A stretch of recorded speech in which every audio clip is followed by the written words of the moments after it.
నేను ఈరోజు చికెన్ పచ్చడి చేయబోతున్నా. ఎలా ఉందో మీరు కూడా వీడియోలో చూడండి.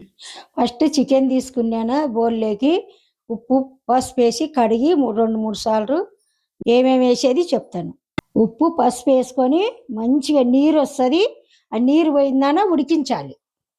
దాచిన చెక్క, లవంగాలు, 7-8 యాలకులు, 4 స్పూన్లు ధనియాలు, 2 కిలోలకు 6 నిమ్మకాయలు, జీలకర్ర, ఆవాలు ఇవన్నీ వేపి పౌడర్ కొట్టి చికెన్ పచ్చడి దింపిన కలపాలి.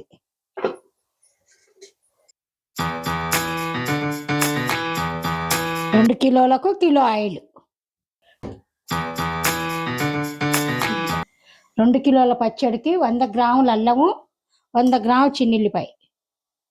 కడాయిలోకి కొంచెం అల్లం వెల్లుల్లి పేస్ట్ తీసుకొని మంచిగా వేయించుకోవాలి. ఎందుకంటే పచ్చివాసన రాదు మనం పచ్చడిలో వేసినప్పుడు.